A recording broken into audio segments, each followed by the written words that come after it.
Hello everyone, स्वागत है आपका लाइफ प्रोसेस के लेक्चर नंबर 2 में। तो इस लेक्चर में हम कंप्लीट करेंगे जो हमारा आगे का टॉपिक है। तो चलिए हम आगे बढ़ते हैं इस टॉपिक में। देखिए, हम पढ़ रहे थे जितना भी हमारा जो न्यूट्रिशन है उसके बारे में लास्ट क्लास में, उसको हम आगे पढ़ते हैं। जो हमारा यूनिसेलुलर ऑर्गेनिज्म होते हैं उनके अंदर जो न्यूट्रिशन होता है वो असल में कैसे होता है। तो हमारा जो टॉपिक है वो है how do organism obtain their food. सबसे पहले हम अमीबा के बारे में पढ़ते हैं कि अमीबा जो होता है वो अपना जो न्यूट्रिशन है वो कैसे ऑब्टेन करता है। जो अमीबा होता है ना हमारा, वो सबसे सिंपलेस्ट ऑर्गेनिज्म होता है, यूनिसेलुलर ऑर्गेनिज्म होता है। सबसे सिंपलेस्ट कैसा होता है? सबसे सिंपलेस्ट ऑर्गेनिज्म होता है। अब होता क्या है, अमीबा का जो प्रोसेस होता है ऑब्टेन करने का फूड, ये अपनी पूरी एंटायर सरफेस से फूड को ऑब्टेन करता है अपनी बॉडी के अंदर। पूरी एंटायर सरफेस से अपनी बॉडी के अंदर ये फूड को ऑब्टेन करता है। जैसे कि अगर हम ह्यूमंस की बात करें तो ह्यूमंस के अंदर एक एक स्पेसिफिक ऑर्गन होती है। जैसे अगर आप माउथ लेंगे तो माउथ से वो इंजेक्शन करते हैं, उसके बाद फिर स्टमक होता है, ऐसे सो ऑन करके सारी प्रोसेसेस चलती जाती हैं। बट जो अमीबा होता है वो पूरी एंटायर सरफेस से अपनी जो इनकी डाइजेशन होती है उसको करता है। जैसे अगर आप फिगर में भी देख सकते हैं तो यहाँ पर ये अमीबा है, उसका डायग्राम दे रखा है, ठीक है। ये इसका पूरा बॉडी स्ट्रक्चर है, यहाँ पर बीच में इसका न्यूक्लियस है। फूड पार्टिकल जो इसके सराउंडिंग में रहता है उसको ये इस तरीके से कुछ ट्रैप करता है कि सबसे पहले यहाँ पर ये फिंगर लाइक प्रोजेक्शन बनाता है। इसको हम बोलते हैं finger like projection. Finger like projection. अब ये जो फिंगर लाइक प्रोजेक्शन बनती है, इस प्रोजेक्शन से ये क्या करता है कि अपने जो फूड होता है उसको अच्छी तरीके से सराउंड कर लेता है। अगर आप यहाँ पर देखेंगे तो ये फिंगर लाइक प्रोजेक्शन बनी जिसने इस फूड के पार्टिकल को अच्छी तरीके से सराउंड कर लिया। अब ये फूड का पार्टिकल देखते देखते एक तरीके का वैक्यूल क्रिएट कर देता है। क्या कर देता है? वैक्यूल क्रिएट कर देता है। एक some kind of circle create कर देता है या फिर एक होल सा क्रिएट कर देता है जिसके अंदर जो फूड है वो ट्रैप हो जाता है। ट्रैप हो जाता है यानी कि फंस जाता है, ठीक है। जब फूड इसके अंदर हमारा फंस जाता है फूड पार्टिकल, तो अंदर जाके पूरा इस वैक्यूल के अंदर जब फूड पार्टिकल ट्रैवल करता है तो इसी के अंदर इसकी सारी प्रोसेसेस होती है कि भाई इसने इंजेस्ट तो कर लिया फूड को, इसने इंजेक्शन तो कर लिया, और इंजेक्शन जब इसने करा तो वो करा इसने अपने फिंगर लाइक प्रोजेक्शन से। जो इसने फिंगर लाइक प्रोजेक्शन बनाई उससे इसने इसका इंजेक्शन कर दिया, यानी कि खाने को अंदर ले लिया। उसके बाद जो इसकी डाइजेशन है वो डाइजेशन इसी फूड वैक्यूल के अंदर होती है। किसके अंदर होती है? फूड वैक्यूल के अंदर ही इसकी डाइजेशन होती है। और जब इंजेक्शन हो गई, डाइजेशन हो गई, उसके बाद एसिमिलेशन, और एसिमिलेशन से पहले एक प्रोसेस होती है जिसको हम बोलते हैं एब्जॉर्प्शन। तो एसिमिलेशन बाद में होती है, पहले एब्जॉर्प्शन होती है, और वो एब्जॉर्प्शन और एसिमिलेशन उसके बाद, ठीक है। तो ये सारी चीज़ें इसी फूड वैक्यूल के अंदर होती हैं। यही फूड वैक्यूल सारी चीज़ों के लिए रिस्पॉन्सिबल होता है, which is digestion, absorption and assimilation. तो डाइजेशन का मतलब तो हो गया कि फूड डाइजेस्ट हो रहा है।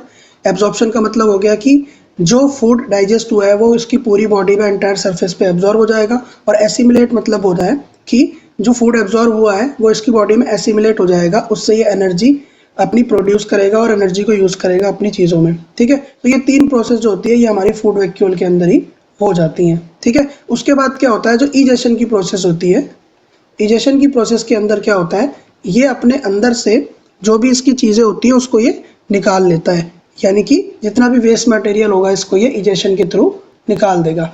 तो ये वेस्ट मटेरियल जो होता है उसको ये अपनी बॉडी से निकाल देता है by the process of egestion. तो ये हमारा सिंपल सा एक मैकेनिज्म है जिसमें अमीबा पूरे एंटायर सरफेस पे कहीं पर भी, पूरे एंटायर सरफेस ऑफ बॉडी पे कहीं पर भी ये इस तरीके की फिंगर लाइक प्रोजेक्शन को ये बना लेगा।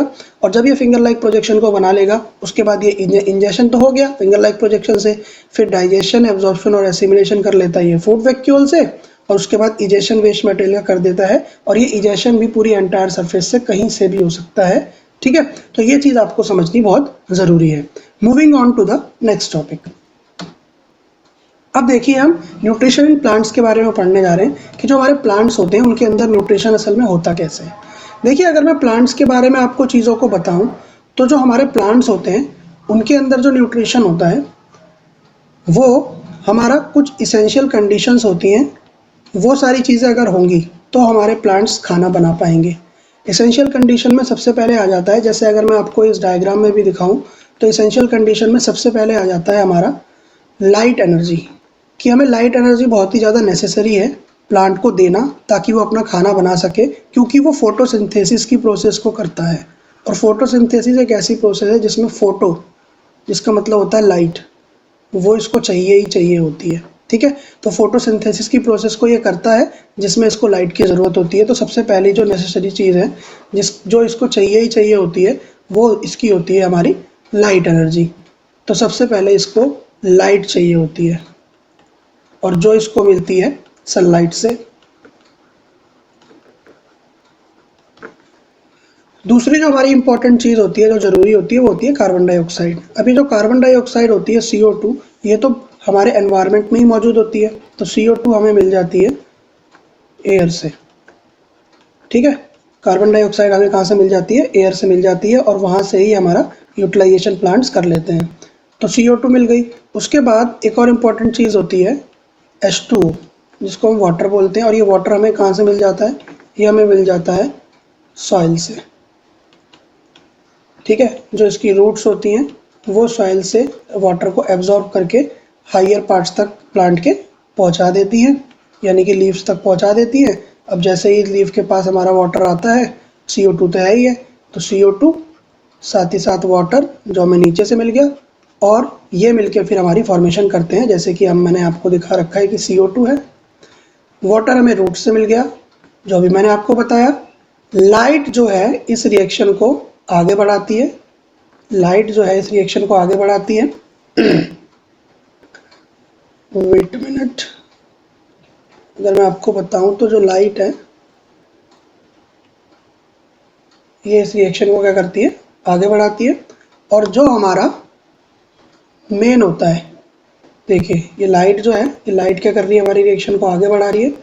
ये बना रहा है यहाँ पे हमारा C6H12O6, जिसको हम ग्लूकोज कहते हैं।